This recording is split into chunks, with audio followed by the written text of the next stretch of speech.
Somehow, Mario had the strength to cross the desert's sweltering dunes. Ahead was a sprawling complex of ruins rising out of the sand. That almost rhymed. Thankfully for the shade, Mario and Tippy ventured inside. They were in the very ruins Old Man Watchet had warned them about. What dangers lurked in these shady corridors ahead? Hello, ladies and gentlemen, boys and girls, returning subscribers, and people wondering why my audio keeps changing from episode to episode, and welcome back to another episode of Super Paper Mario. Whatever. Anyway, last time we basically made it through an entirely easy to get through desert. Mario, I can feel it. The pure heart is nearby. But wait, I sense something else emanating from the sand dunes. Be careful now, Mario. Something else is waiting for us ahead. Yes, very much dune-like desert, because, you know, it was entirely flat. Jeez. Anyway, we went through a whole bunch of puzzles that the Ancients had set up for us, which were very easy to cross through, because the Ancients aren't exactly great at this. Oh, hey, look at that. Item. Because, yeah, the Ancients are very bad at making puzzles that no one else would get through. I'm pretty sure had Bestovius given this gift to literally anyone else, we would be in serious risk. Anyway, let's go and start off with this new enemy. This is a Buzzy Beetle. It's much tougher than it looks. Max HP is 1, attack is 1, defense is 3. Even flames won't scorch its hard shell. Sometimes they cling to ceilings and drop down on your head when you walk by. Not very friendly, Buzzy. Shame on you. Anyway, I believe you can actually kill Buzzies by... Oh, alright then. Yeah, no, I was trying to remember if there is a way to kill Buzzy Beetles, like, early game, but, whatever, it's fine. It's not like it's that important. And, oh, of course a Buzzy Beetle fell over here. Wait, I'm actually gonna... Yes, I'm petty for experience like this. Just let me have this. Anyway, is there anything that happens when you flip into 3D? Yes. So you get this. I'll take that. Anyway, starting off with this chapter, I'm gonna be real here. Like, I guess I can go and use this to give my thoughts on Chapter 1 as a whole, you know, seeing as how we're about to reach the end of it. Chapter 1 is a fairly good introduction area, and I like the fact that it combines the, Oh, whoa, careful. I like the fact that Chapter 1 combines, both the typical desert area and the typical, grass area into one place, because honestly, I'm not sure how much I would have liked it if, the grass and desert area were two different worlds, because let's be real here, I think Nintendo tends to overabuse the, like the concept of you know what I'm talking. Oh my gosh, let me open this! Okay, cool, I got a life shroom. Oh, I guess I gotta dump something now. Oh, do I actually have to pick something to throw away? Alright, look, do that. Go into the items, and... Dread shroom. Yeah, this is something that's going to happen a lot, and it's also why I recommend putting as many items into the inventory as possible, because you really don't want to have to deal with inventory management when it's inconvenient. Especially because later the game's gonna start giving you, like, a lot of different items that you can use. But you won't have enough room for it. I think particularly Chapter 8, where you have to have like a whole bunch of items at once, and you don't really get any breathing room for it. Yeah, nice. Yeah. So you figure they would have... So why at any point they decided that setting up even more traps, specifically the Ancients I'm referring to now, why did the Ancients set up a whole bunch of these traps if they already know that the hero is inside? I mean, come on, who else is supposed to get in here, and who else is going to die to a fire bar? In fact, what's even the point of these fire bars if you know for a fact that the person who gets in here is themselves the hero, and thus can just flip past it? Or was that really the point in the off chance someone figured out how to press minus and... In the off chance someone figured out how to press B... Or no, sorry, not B and 1, minus and 1 at the same time. Anyway, this is a spiky trap. For some reason, it enjoys rolling left and right all day. You can't beat it, you can only avoid it. You'll move until it hits a wall, that it will come right back at you. It's funny because I think they meant for you to go into 3D for this part, but like you don't even have to do that. These Ancients are really dumb. Anyway, we got a ruins key, a key to the door in the Yold ruins. Yeah, I'm gonna constantly mispronounce Yold ruins, even though it's just Yold. Yeah, maybe I just have problems talking too much. Whatever. Anyway. I'm going to be honest, I really wish that... Another big problem with this game is that you don't really backtrack to areas much. In fact, backtracking is incredibly rare in this game, which, yeah, I guess that's actually kind of a good thing. But then on the other hand, you get towns like Yold Town, which, by the way, you pretty much never go back to in the game, except for, I think, like, one side quest. And even then, getting back to the town is annoying as hell, because you have to go through the entire level just to get back to it. So, yeah, unlike... Alright, let's say it now. 1,000-year door! Okay, I swear I'll try to stop comparing to it eventually. Anyway, unlike Thousand Year Door, where you eventually opened up a whole bunch of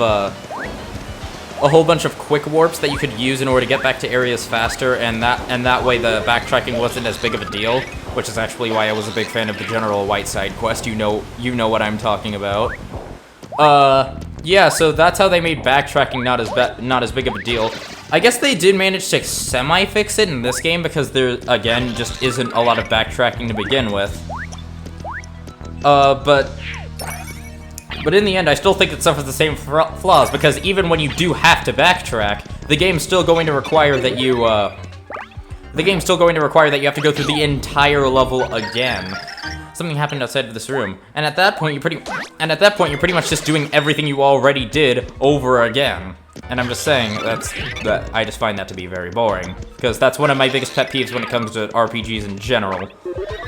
But then again, Paper Mario is not an RPG, it's an action-adventure game. Oh, I swear I hated that Color Splash trailer so much. Look, say what you want about Color Splash. But dude, I don't like the fact that they went and introduced it as an action-adventure game when it's most known for being an RPG, because, you know, all action-adventure games are known for item management, item and resource management, as well as turn-based combat, you know, like an RPG. Enough of my gripes about how Nintendo treats this series. Speaking of the series in general, I think Origami King is coming out soon. I kind of hope to pick that up. Then again, I just got a new game recently, so I'm not sure if I'll actually be able to afford it. Anyway, this part is just teaching you to use Tippy's pointer again. There's something here, I'll show it to you. Yeah, once again, how the hero is supposed to get through this if he doesn't have Tippy, I don't know. Seriously, what a whole bunch of lucky conveniences. Anyway, starting off, we're gonna go ahead and head to the back, I think. Yes, we are. Okay, so it's actually kind of funny because you have this key sitting right here that you have to flip into 3D, but then if you flip back, it just does that for you automatically, and I like it. Anyway. Yeah, alright, we're just gonna go and head back. Come on. Alright, that's kind of cutting it close, but whatever. And now I think we can just kill the two Buzzy Beetles by throwing that. Yep, throw them into each other. Easiest way to kill them. Alright, am I missing anything else? Come over here. Open this. Oh, it's a Buzzy Beetle card. Speaking of which, the cards do actually have dialogue, so I guess I could consider showing them off at some point. Oh. No! Oh, well, I mean, at least you killed the Buzzy Beetle. Or the other Buzzy Beetle. Oh, so yeah, as I was saying, the capture cards do actually have dialogue to them. Again, I don't really plan on getting all of them because it's a really big hassle, and later in the game you just get the ability to capture enemies in cards, you know, like Pokemon. But it's still just really big hassle. It's a big hassle for something that's very, very minor, and I don't even think you get a reward for completing it all, so I'm just going to ignore it anyway. Anyway, coming into this room, hey, this doesn't look suspicious at all.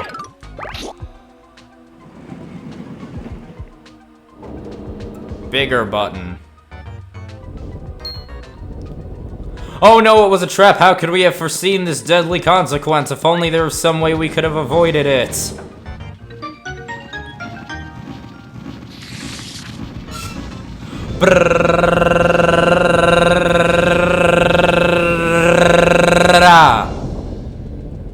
I'm sorry. I always like this one, and then it literally lets you stand on the pile. Wait, can I actually inspect this? I can't inspect this. Weird. Anyway, I always like that one. Even if it is, like, really, really easy to avoid, it's still just nice that they made that. These little action segments are always like the highlight of the game for me. Anyway, this is the last puzzle of the ruins. All you have to do is hit these blocks in order. Don't even need to bother flipping back into 2D for this one. Although I might need to. Alright, there we go, cool.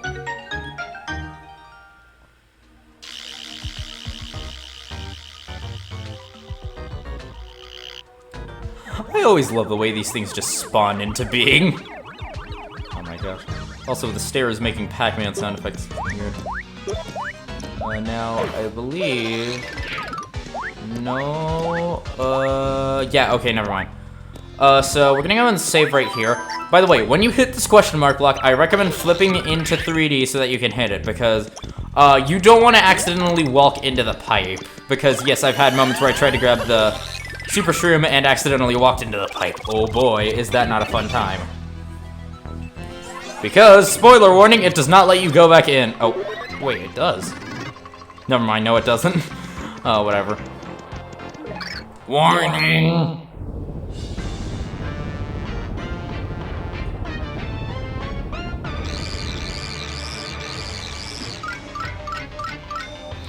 Oh damn, he's fully 3D modeled in a 2D game! Intrusion detected. Leave immediately or be purged. Wait, scan initialized. Red cap detected. Blue overalls detected. Level 5 mustache detected. Incredible possible subject identification, but it is impossible. Hold your position. Searching databanks.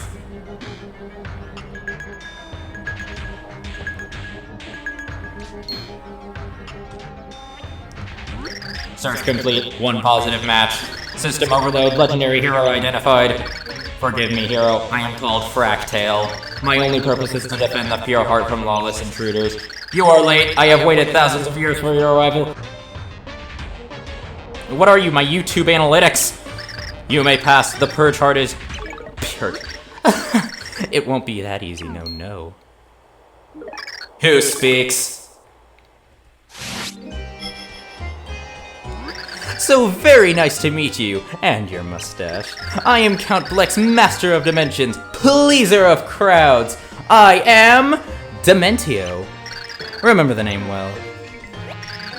I know you, you're that... It would be so very dull if your journey just ended so easily. Instead, it ends with magic.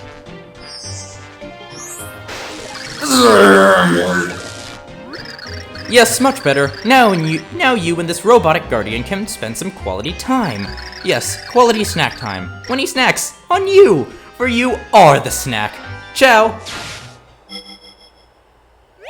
What did he just... Bleep! I am error. Press any key to restart. System not found. Install it. Install disk. Disk not found. Please confirm disk cover is closed. Read error. Insert boot disk and press enter. No response. System may be busted or melting into slag. Application error. Save your work and quit. You lost everything. Way to go, genius. Waiting for processors. 4 for computer hamsters not found. Threat level upgraded to Jelly Roll 1. Detonation imminent.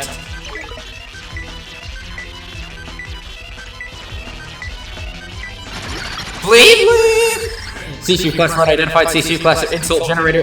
Go away, Yeti lip. Control Alt Delete!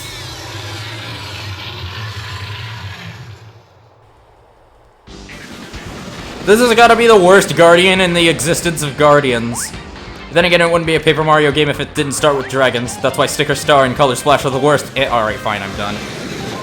Anyway, starting off the fight with let me scan him. That's Fractale, the robotic guardian of the pure heart. It's quite enormous. Max HP is question mark. Attack is 1. It can fly and swoop down with its big open mouth, but I think the antenna-like horn at the top of its head is its weak spot. I think you're going to need to use throw to hit it. Yeah, no kidding. How's throw supposed to hit something in the background? So yes, anyway, you're pretty much just going to want to wait for this thing to attack. Actually, that is literally the only way you can start the fight, is to wait for it to slowly come and get you. Anyway, it's going to try to dive down. You want to just go ahead and get back to it. And can I not jump on him now? Nope, no I can't. Okay, cool.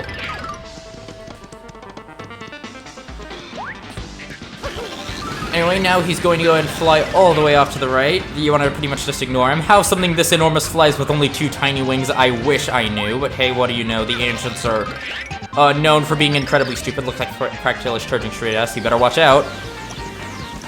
And now you want to just go and move over to the side and jump on his back. Yes, it's this simple. I believe Fractale has a total of 6 HP? Well, not actually 6 HP, it's just that you need to hit him 6 times with these little mini fractals. In fact, I could actually scan him. That's a Frackle. These little defense spots protect Fractale's body. Max HP is 1, attack is 1. They will find any intruder they find on their master. They must have been made by the ancients, just like Fractale. Yeah, also, Fractale winces in pain. Can I just say how sad that is that we have to watch Fractale wince in pain? Oh no, okay, here we go. Now, Fractale is going to try to knock you off. There's only one way to avoid this, and you have to be absolutely careful that you can make it. And made it, baby! Whoa! I'm about to one-cycle this guy. Let's do this. Alright, let's see here. Gonna go and throw more. Nope. I just killed 2 of my ammunition. Alright, now... Is he dead? Oh, no, he's almost dead. Alright, come on. Just one more time. I really don't want to have to 2-cycle this guy. I really don't want to have to go back to that. And... No! Oh, it was so close. Anyway, yeah, this fight can take kind of a while if you don't manage to get the loop-de-loop down. So unfortunately, we're just going to be here for a little bit. Fractal's not exactly the most difficult boss. I mean, like I said, I literally managed to do 1 HP of damage. But man, can I just say how cool this thing looks? Like, the fact that you got it flying in the background. It's fully 3D modeled no matter what. It just looks so cool. Anyway, we're just gonna wait for it to continue flying to the right. I'm not sure how much I have left to say, because I did not expect the fight to take this long. I guess also keep track of your 3D meter because it only lasts for a certain amount of time. Also, fun fact about it, it actually sets your position depending on where you jump on the back. So if you're to jump on the back as early as possible, then you don't have to take as long to get back to the front. Can you actually flip into 3D during this part? Yes, you can. Do not flip into 3D. Oh my gosh, those look ridiculous. Fractals look ridiculous in 3D. Alright, whatever. Let's just go and finish this off. System crash! I have malfunction. What have I done? Hero, the hero is mine. I am sorry. Shame circuit smoldering. Please, you must save our world.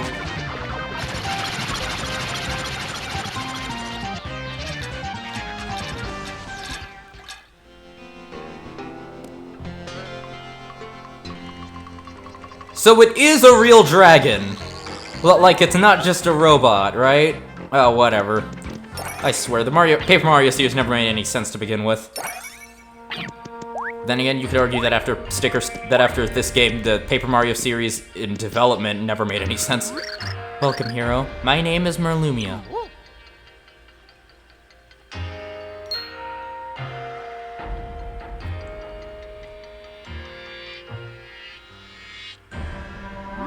I am a dormant soul. I have waited long to give you the pure heart.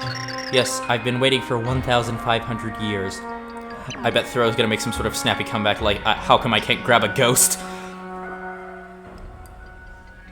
Your presence here must mean that all worlds have begun to collapse. Yes, they have. In fact, that's why we're here. Before I give you the pure heart, I must speak. Listen well, hero. Long, long ago, my people built a civilization, hailed as a beacon of culture. Sadly, despite our power, there was one thing we were powerless to stop. The Dark Prognosticus. Nobody knows who authored the Dark Book. It foretold events of the future. On the last page, it was written that a chaotic power would devour the world. We knew it had to be stopped. Our greatest minds devised a grand plan to stop the tragedy before it happened. We needed something with the pure essence of love to confront this chaos. Researchers set to work and they created the Purity Heart. We divided the Purity Heart into 8 pieces and hid them to the different dimensions. We hid them for their own protection, waiting for the day the hero would arrive. Everything was going to plan, or so it seemed. But the wheels of destiny began to spin wildly out of control. It began with a very small incident. At the time, I was young and quite beautiful. It started on the day I met 2 very fetching young men. You see, as my life, I set sail towards a maelstrom of love. You see, I asked one out, however, but it was, well, you know, basically it, and then I said, and then he said, and then... Very sexy. And then after the whole divorce trial, then I ended up dying. And that is why we hope the Purity Heart will have the power to defeat chaos. To save all worlds, we must find the 8 pure hearts and form the Purity Heart. And that is all I have to say on the matter. Were you listening carefully? Yeah. Yeah? Excellent, I did tell her the short version. I wasn't sure if you would fully understand. It's up to you to find the pure hearts, for they are our only and last hope.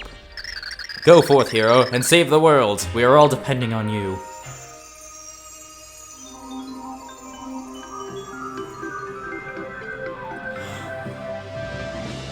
I wanna throw this woman who locked me up in the dumpster! Oh my gosh, I cannot sing. You got a pure heart! Yes. And Tippy does not want to join in on the dancing for some reason. Whatever, it's fine. End of chapter! Well, no, it's just the end of the level in it. Wait, is it? Oh, whatever. Before disappearing,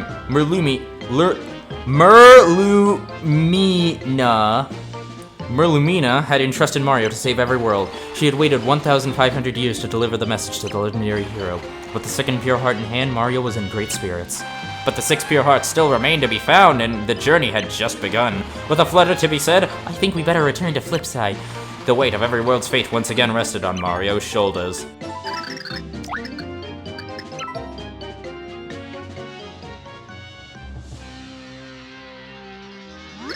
Yeah, so I guess the hero went ahead and stomped you and sent you back here. You gotta forgive me, Count. I failed you. I've never been felt less chunky in my life. So our hero is real. Yes, a force to be reckoned with. Nastasia, the prophecy. Consult it and learn where the hero will go next. We will lay a devious trap for him and bring him to his very knees. Blech! Yeah, I already sent Mimi to a site picked for that purpose. This pleases Count Blake. Excellent work, Nastasia. I have granted Mimi powers potential enough to ensure that she will obliterate this hero. Yes, he will be helpless against her. I depart. Alert Count Black when this hero is no more.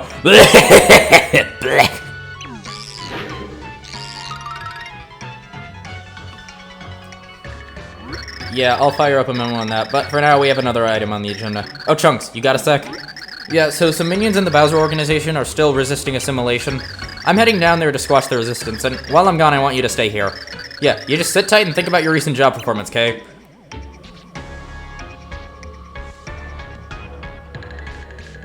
Oh, this really tweaks me to shin haters.